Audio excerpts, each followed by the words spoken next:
are from the Recovery and Wellbeing Academy. Myself and Angie actually work for Coventry and Warwickshire Mind, and we're tutors as part of the Academy. And the Academy is formed with the two main entities of Mind and the Coventry and Warwickshire Partnership Trust.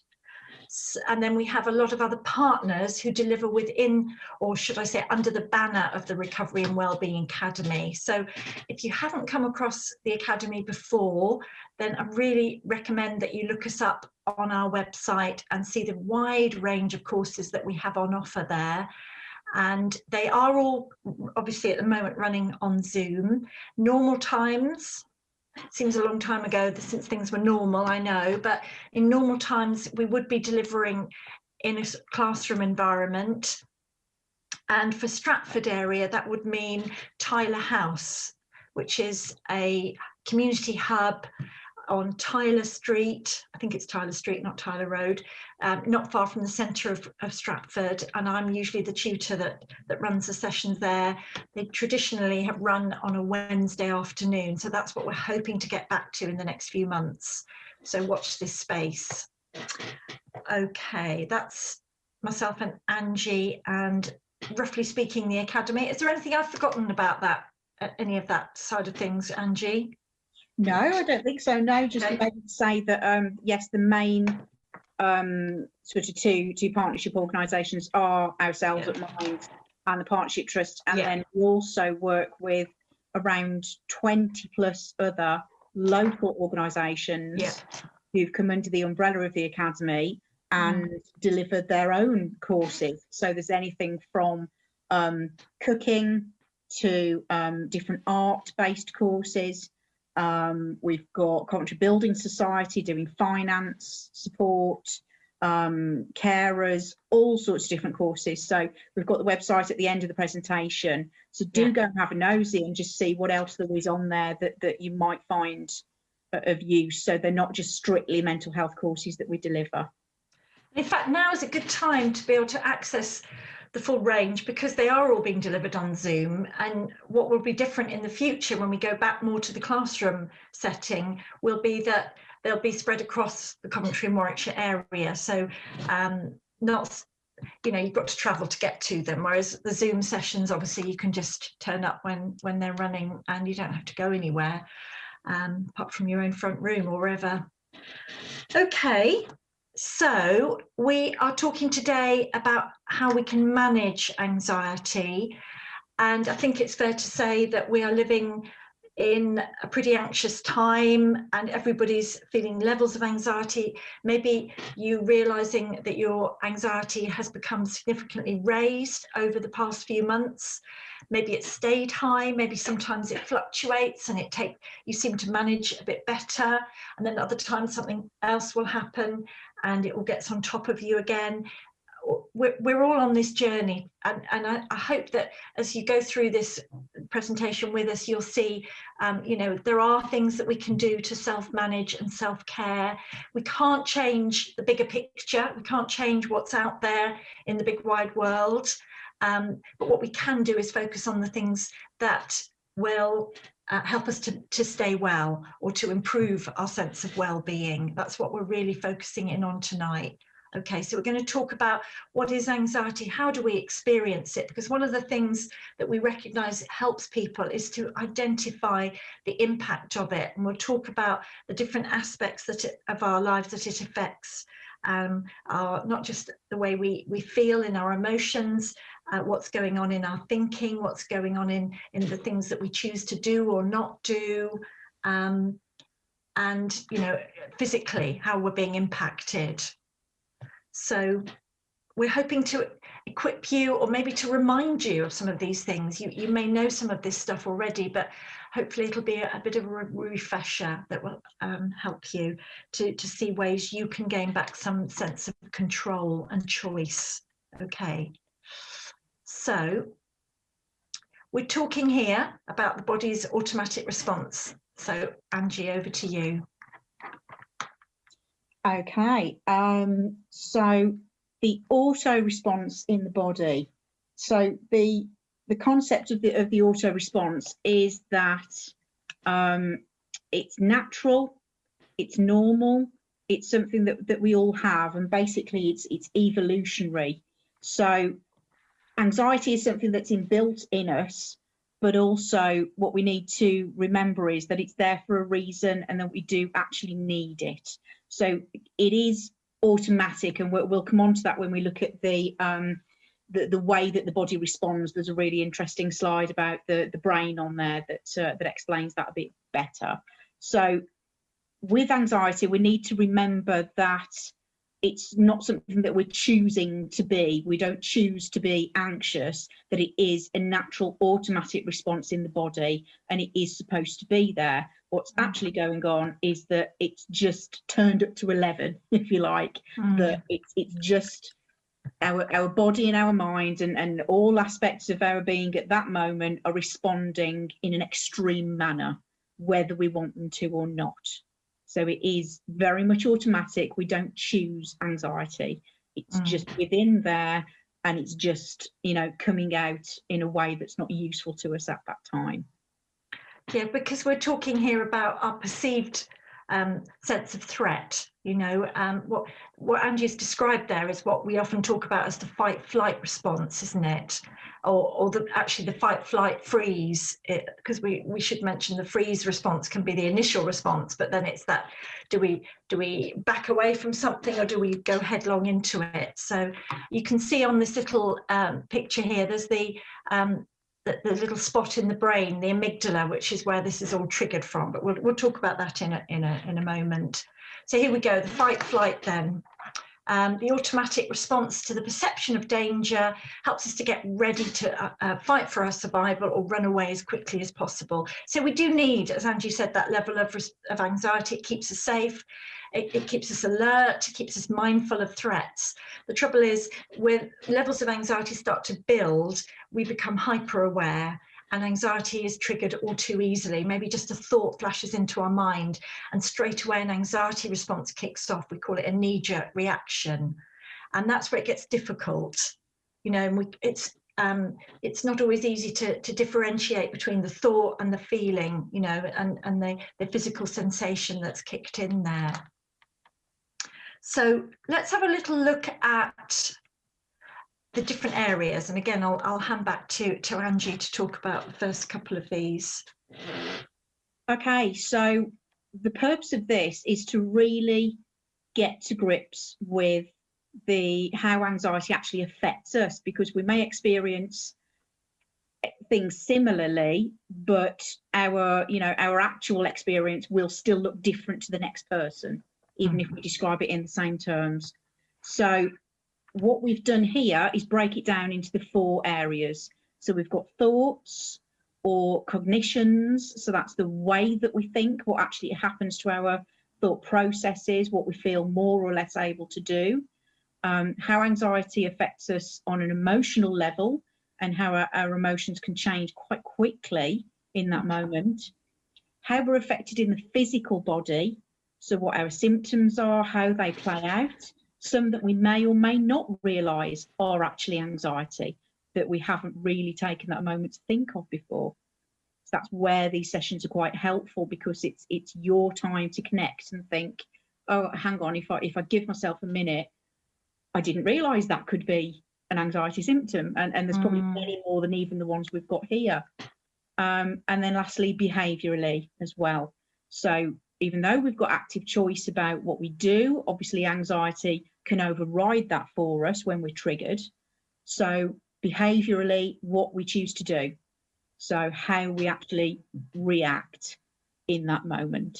And that can look like a range of different things as well. So, so physically, first of all, and you'll probably recognise some of these that we've got up here. So firstly, we've got the lungs, which is our breathing. And it's one of the most common things when we ask people, you know, how does anxiety affect you physically? It's my breathing. My breathing is faster, very likely to be shallower, and even getting to the point where we feel breathless.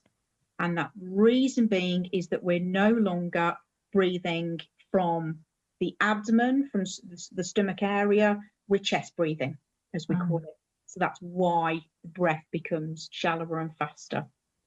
The heart is pumping the blood faster, that we can feel is akin to palpitations. So the heart is starting to react, and that's quite a normal reaction when we're triggered. So then we've got the legs, that horrible sensation of wobbly legs or trembling, you know, feeling like we can't stand up properly. And that's the rush of hormones going through the body.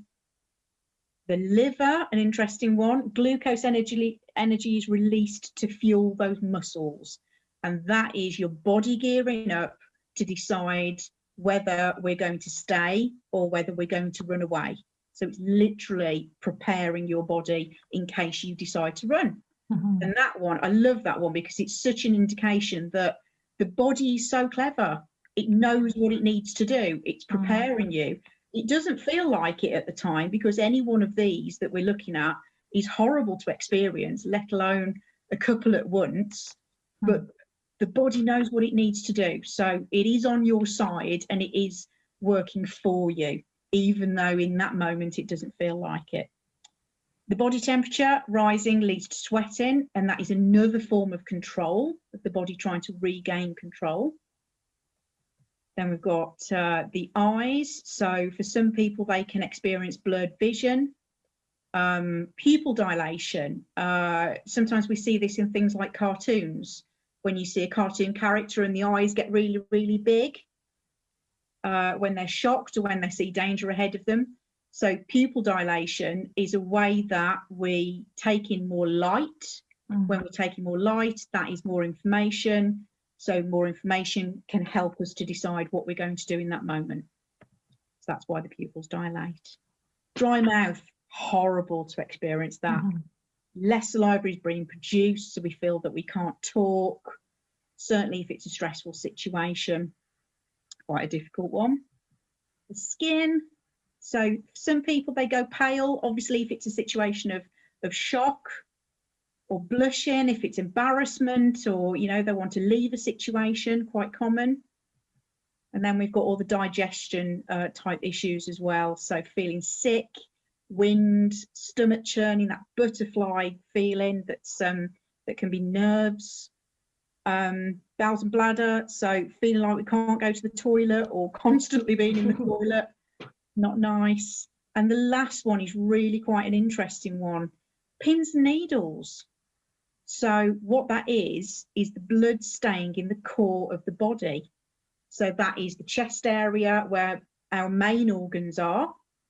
So what happens is, you know, once that panic button in the body is hit and we're triggered, then the blood will rush away from our extremities, our fingers, our toes, to protect the vital organs of the body. And again, a great indication of how clever the body is. It's saying, okay, we're not quite sure yet, we haven't quite decided what we're going to do, so let's protect everything that we need until we make that decision. And all of these things can happen really quite quickly. So I hope that's given you some ideas that you can identify that maybe some of your own physical symptoms that you're familiar with. Just, you know, helps us get to grips that little bit more on what's going on for us. Thank you, Fleur. And then emotionally. So our emotions, like we said, can be triggered quite quickly. We can go from a place of relative calm and balance to any one of these as an emotional response when we're triggered. So that worry, you know, something playing in the back of your mind, and then something happens and the worry gets intensified. Stress, anxious, panic, even if, you know, we see something or we hear something, on edge, that feeling of overwhelm that a lot of people are experiencing at the minute, that things are just too much and it could take one thing and then that's it. We feel that we can't cope anymore, we're overwhelmed in that moment. Irritable as well, you know, living circumstances are different, work circumstances are different, so people can get on our nerves, situations can get on our nerves a lot easier right now because we're having to live so differently. And it's no wonder, it's a natural, normal response. Frustration, similar sort of thing. Guilt even, you know, what, you know, that idea of coping with things, or feeling, you know, oh, I should be able to cope with this better, or I should be able to manage this by now. It's not a useful emotion. It's a natural one, but it doesn't really do anything for us. It doesn't serve us. Hostile or even resentment. We talk about on the courses things like compare and despair. So that's comparing ourselves negatively towards other people. You know, why are they coping and I'm not, or they're getting on better than me? But just remember that we see such a small amount of people. You know, we only see people for such a small snapshot at any given time. We don't know what's going on in their heads. We don't know how much strength, determination it's taken them to do whatever it is, and we're seeing them in that moment and making assumptions. So we can feel resentful, but just remember that we don't quite know what's going on for other people as well. Insecurity or real sense of fear, you know, and that can come out in lots of different ways, or just that general feeling of low or sadness for a variety of reasons. So all quite difficult as well. Yeah. So, and then go on, sorry, Angie. No, over to you. Okay. So behaviours, and I'm sure you'll identify with some of these. An obvious one that crops up is you want to avoid a situation, a person, doing something. You know, it doesn't have to involve going out of the house. It could be you're avoiding paying a bill, you're avoiding making a phone call. Seeking reassurance can become a bit of a habit that we fall into, typical of anxiety. We need somebody else to give us that reassurance. Relying on safety behaviours to help us cope. You know, if I do things a certain way, or I have this certain thing with me, then that becomes almost like something we rely on, and it takes away from our own sense of capability and resources. Some people tend to drink more alcohol, some people tend to smoke more. There's one further down about eating as well. You know, anxiety can make us lose our appetite or want to comfort eat. Very normal responses. Withdrawing from others, it's just too difficult. I mean, obviously, a lot of the time now we're not able to be with others, but maybe we've even shut ourselves away from the contact we can have from others. We just find it too much. Taking on too much, not being able to say no to things. That's a bit of a passive response that can become our go-to response. We don't want to stand up for ourselves. We've lost that ability maybe because of our level of anxiety. For some people, sleeping more or not being able to sleep can become a bit of a pattern. Some people actually tell us that they sleep for long periods. They sleep possibly too much, but that's their way of switching off. It's their coping mechanism. For a lot of other people, anxiety means they can't settle, they can't relax, so therefore they can't sleep. Thoughts are racing, it's difficult. Compulsive behaviours. This is all around, we're trying to get, anxiety is about, we're grappling with that sense of we're not in control, you know, so we're trying to get control. So this is where the compulsive behaviours can come in. We're trying to put things in place that we can do something about. It helps us to feel like we're in control. And then for some people, it's about maybe working too much or just not being able to deal with going to work. And I'm sure there are other things in that list that we haven't included. But that's just to give you a little bit of an overview of behaviours. And then what's going on in our thinking? Well, actually, if we're anxious, we're more likely to be forgetful, to have memory lapses, you know, we just switch out from things. We're very likely to get into cycles of worry, you know, and worry can feel like it's become normal and natural, and it's almost a go-to response. Everything we hear about something that's not directly in our lives, but it affects somebody else, we start worrying about it. What if it happens to me? You know, what about if my brother-in-law who lives 50 miles away doesn't get vaccinated in time? You know, we worry about things. It all feels understandable, but it's not helpful, and it can easily be triggered out of our anxiety. Lack of concentration, you know, and we feel down on ourselves.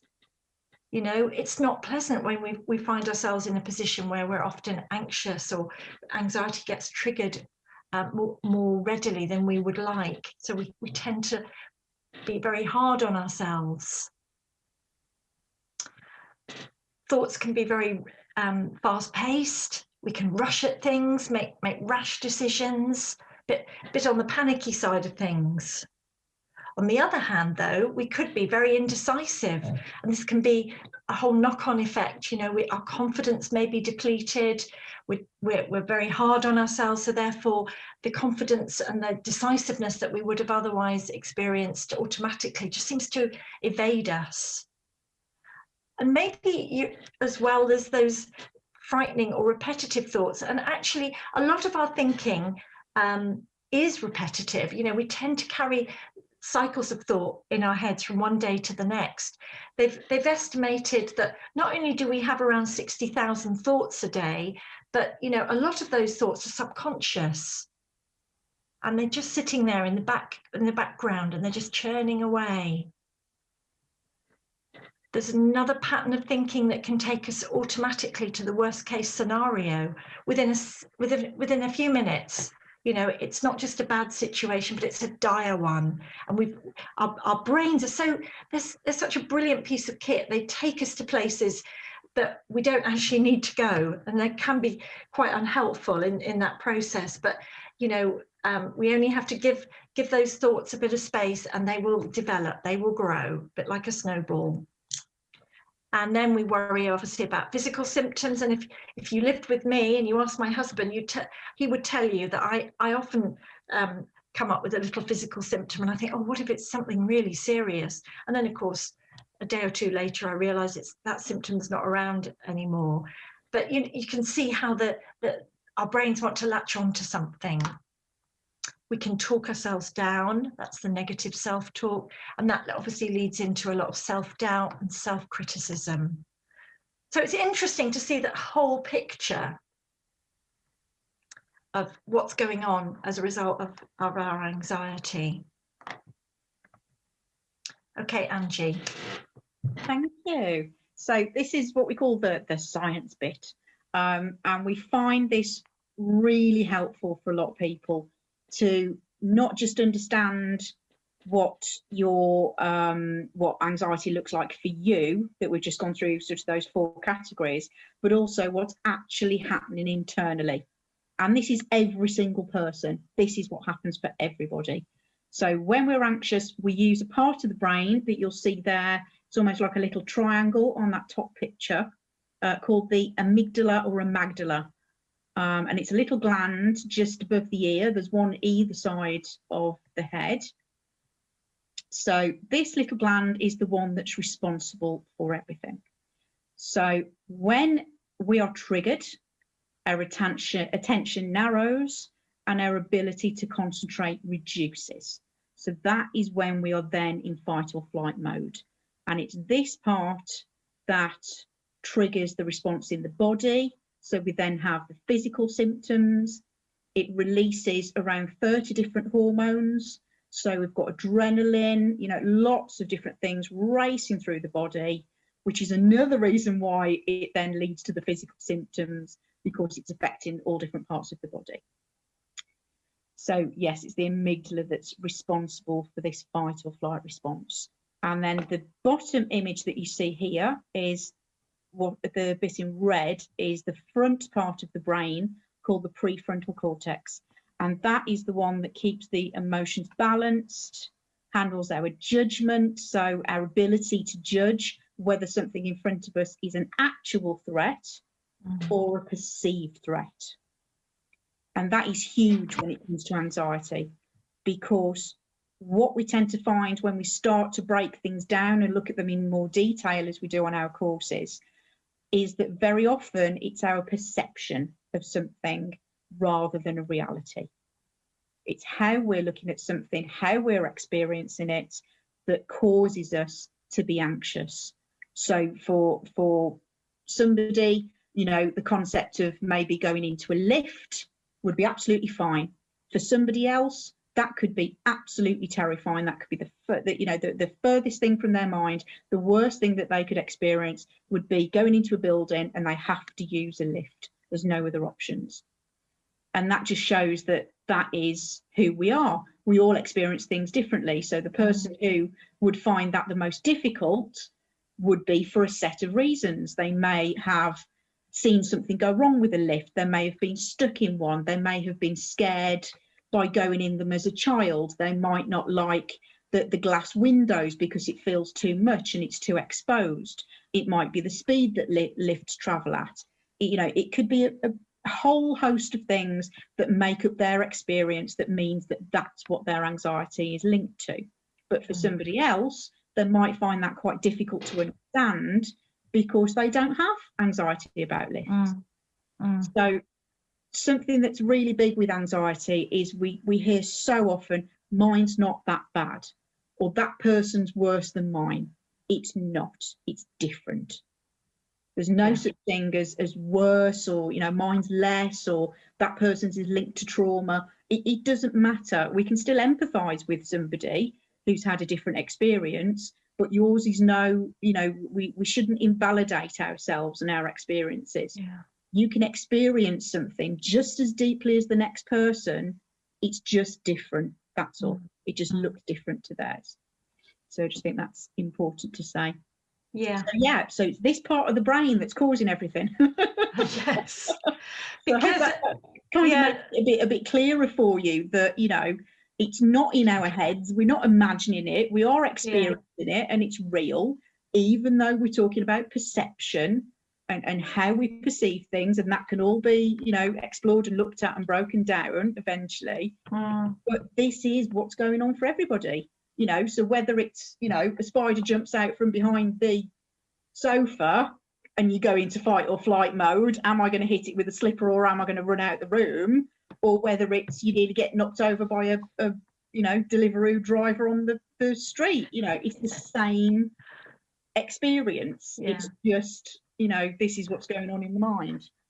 So I hope that helps. And Fleur's got some awesome techniques for you now to look at. Okay, just a quick one to add in there, because I think this is really interesting. Emotional memories are stored in the amygdala. Rational thinking goes on in the prefrontal cortex. So once you get, you don't have to remember all of this, but it's just that sense of what we're talking about next is we're shifting the brain's functionality, if you like, away from the amygdala. We're calming down that stress response, and we're moving our focus to the bit of our brain that will help us. That's when the fog begins to clear as the system calms down. Okay, so some key ways to do this, and I'm sure this isn't news to you, but the starting point is deep abdominal breathing, because as we said earlier with the symptoms, when we're anxious, that response often causes us to breathe very shallowly from the upper part of our chest. It's like we're gasping for air if it gets really bad. And that's overloading us with more oxygen than we actually need. So we need to find ways of breathing more deeply. And this is the correct way to breathe more deeply. Apparently, we do this naturally when we're born as infants, but somehow, somewhere along the line, we lose the knack.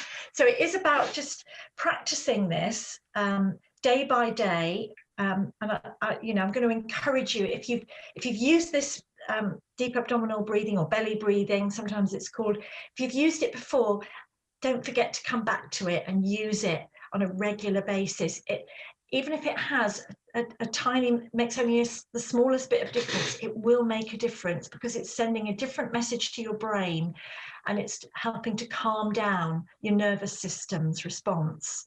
So it is all about, and you can practice it by putting your hand on your chest and your hand on your tummy, and actually as you breathe in, feeling your stomach begin to rise, just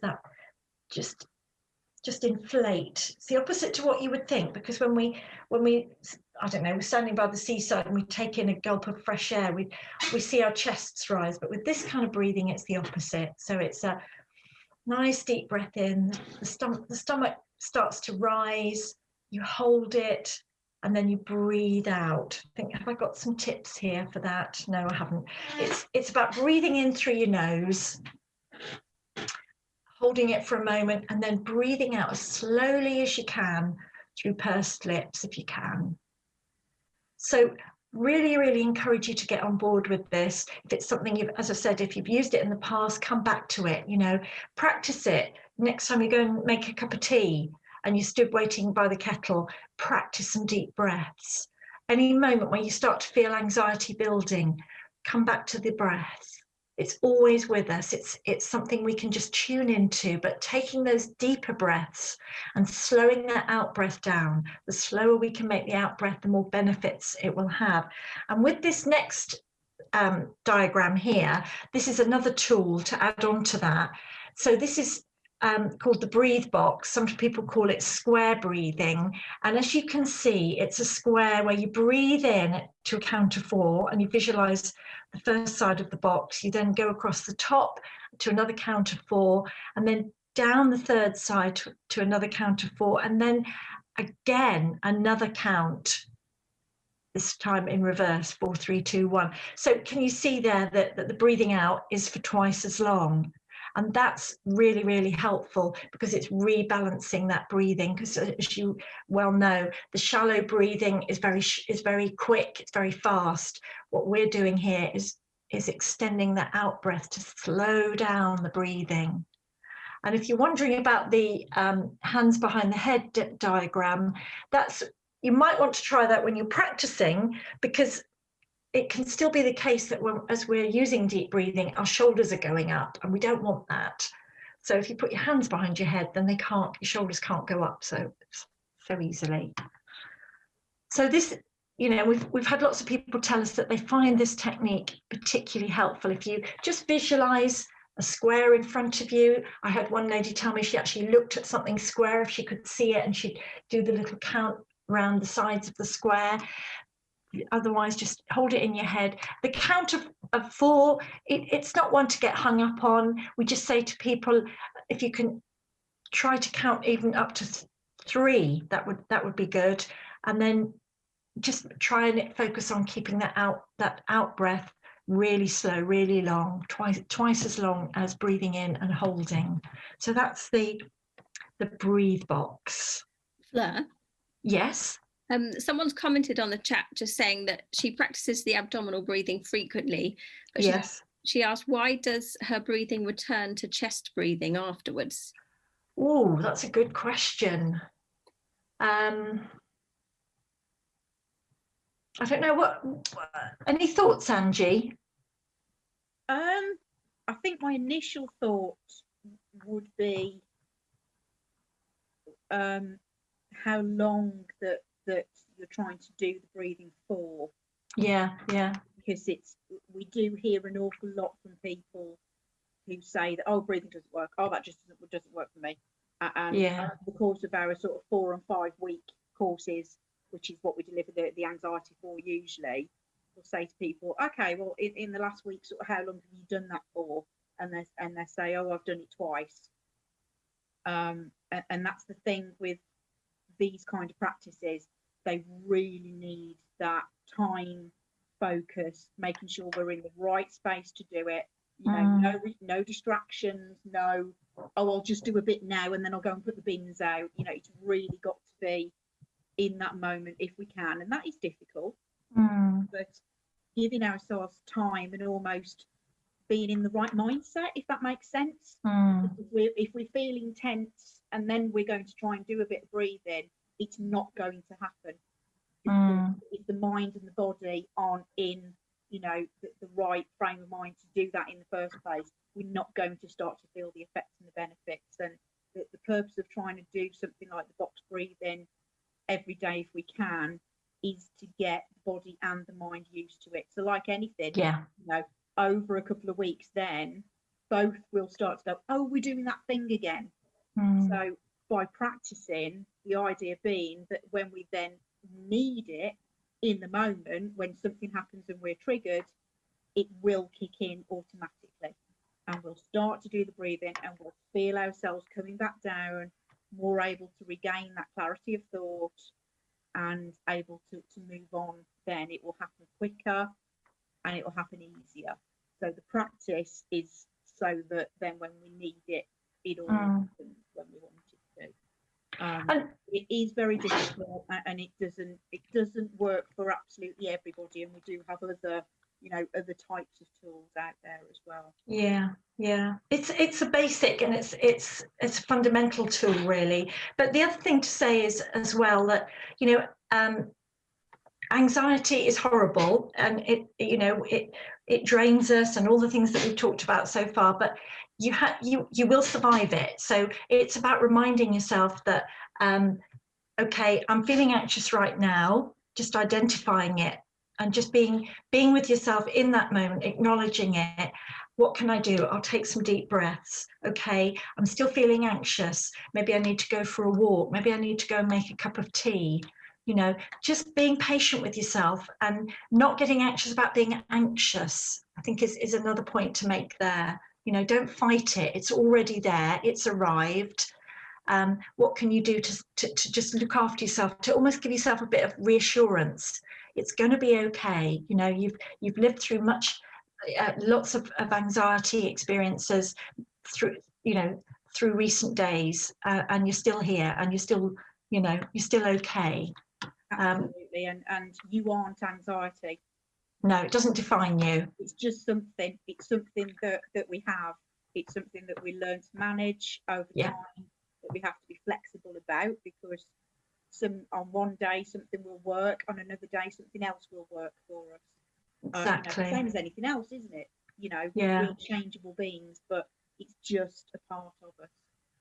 That's all it is. There's just building on this, Angie's going to talk us through. Well, you can see it in front of you now.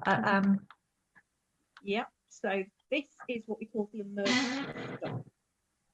So obviously, dependent on where we are or the situation, you may or may not want to say this out loud. The concept is about physically and mentally stopping ourselves. So it's most useful for times when we feel really overwhelmed.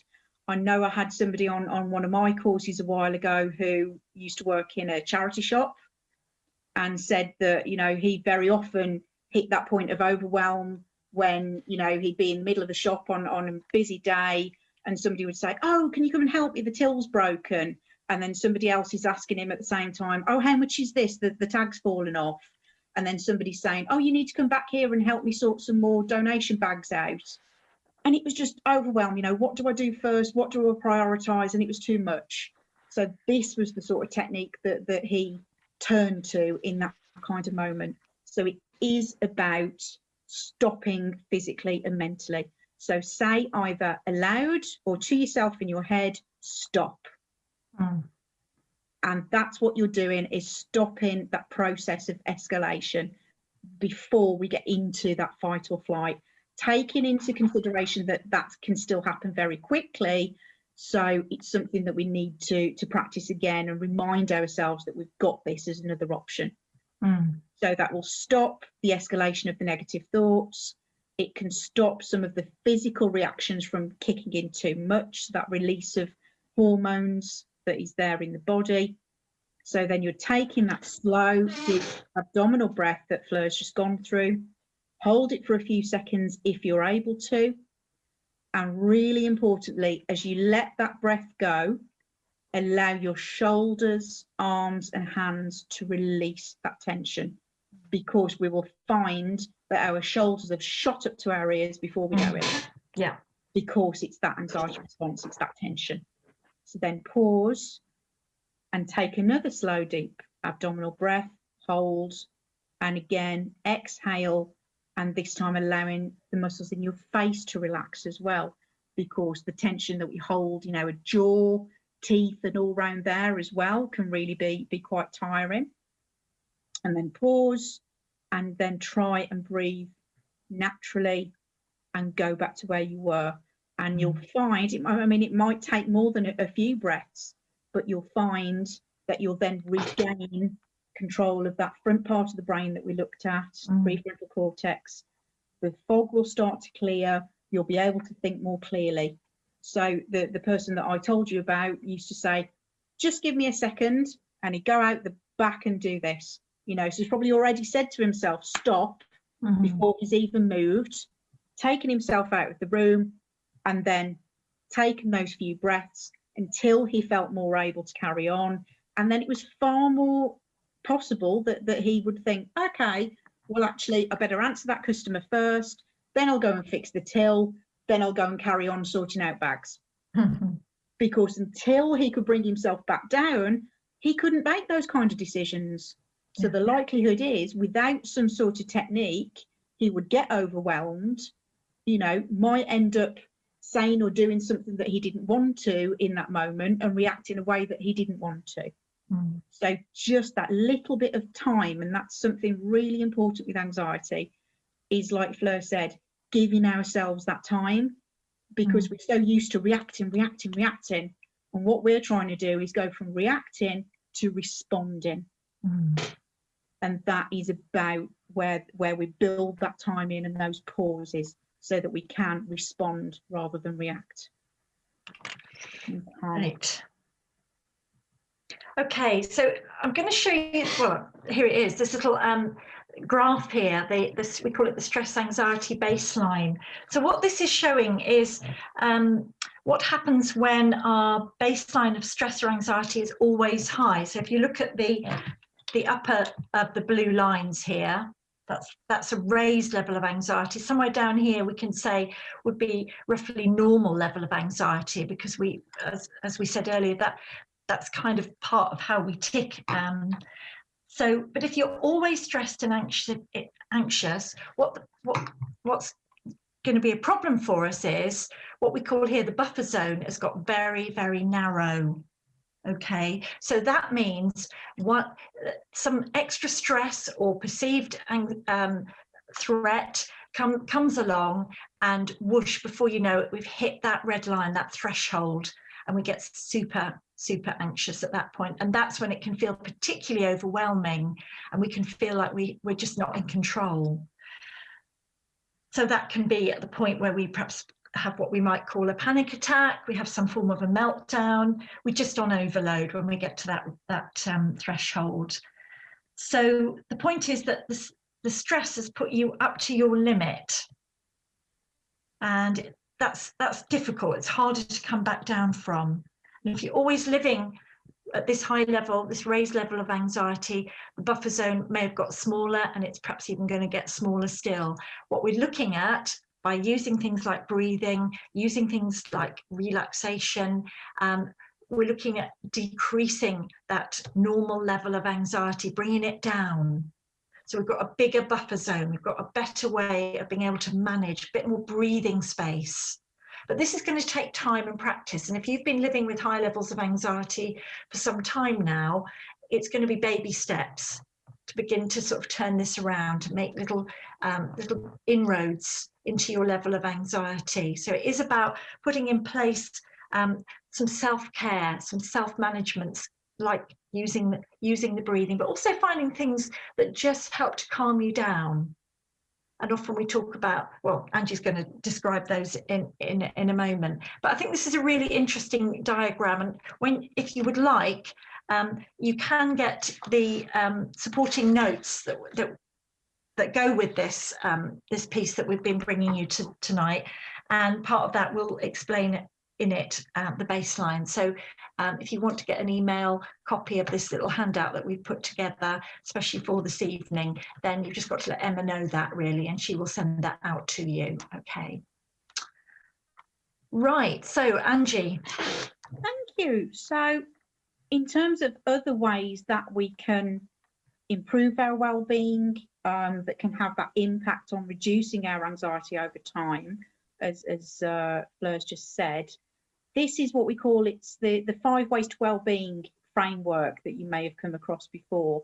And these are the 5 areas, and it's very much in a nutshell the different ways or categories that we can help to improve our well-being right now. And I think it's just really, really helpful to sort of end on this.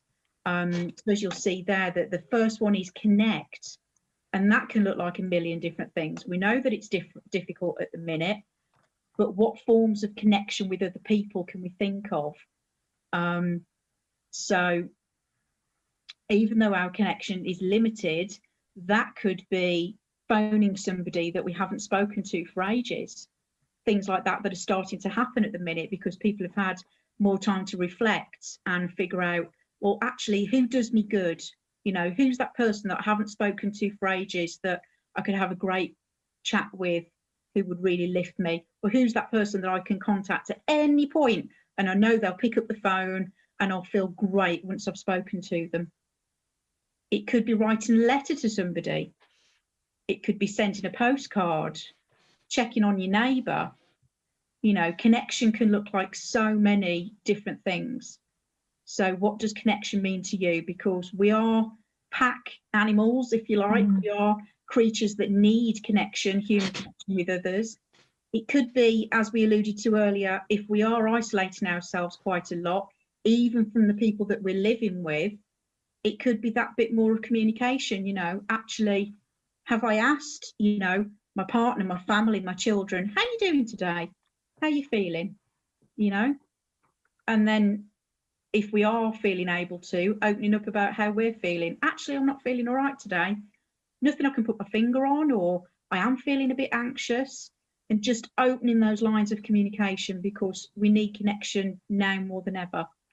So figuring out what connection looks like to you and what would help you to feel more connected to others right now. Or it could be joining us on some of our courses. Activity, second of all, doesn't have to be running a marathon, but we know that it releases feel-good hormones. So what does that look like for you? Being active. That could be doing the housework. It could be, maybe not this end of the year so much, but doing gardening. It could be finding something on YouTube, you know, or if you've got children, joining in with something they're doing. You know, there's loads of things on for activities at the minute. Could be doing one of the Joe Wicks ones. It could be my personal favourite, doing some of the kids Strictly ones that are out at the minute with all the dancers. Home workouts, making sure that we're going for a walk.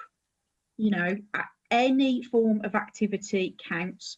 And from a mental point of view, it releases those feel-good hormones, but it does literally reset our hormones as well. So it gives us more of what we need to help us through the day. And it uses up that physical energy, because we've all got a quota of physical energy for the day, but it's the reason why, you know, if we're sitting down a lot, or if you do something like long journeys and then you feel tireder than when you've actually been more physically active, that's why. Because we've got that quota of physical energy that we should be trying to use a bit of it at least each day. So trying to be a bit active, no matter what it looks like, it is brilliant, and that will help our well-being. Dance around to your favourite music, that's my favourite one. Taking notice is the third one. So that is what we would term mindfulness. So using all of our senses to experience something. So it could be, you know, you can do anything mindfully. It could be washing up even, you know, temperature of the water, sensation of the bubbles, colours in the bubbles, you know, feeling the textures of what you're actually washing when you're washing up. We could do anything mindfully. Taking notice could be looking up more, noticing the weather, looking at the sky, looking at the times of day, shadows, things changing around us, our environment. Taking notice could be other people, as we said earlier, you know, checking in with them, checking in with ourselves, really tuning in that bit more than we might be through a day when we're just on autopilot. The fourth one is keep learning. So what inspires you? What kind of inspiration can we find during the day? You might know somebody who does something or is knowledgeable about an area that you like, that you could talk to them about, or, you know, can you show me how to do this over Zoom? Or, oh, could you tell me about that place you went to that I've always wanted to go to? Tell me all about it. You know, free online courses. There's lots of different things out there. There's access to films and theatre and all sorts of things for free at the moment. that are still going on since early last year. You know, what inspires you? So if you're a fan of the theatre, for example, and you can't go at the minute, then what can you find?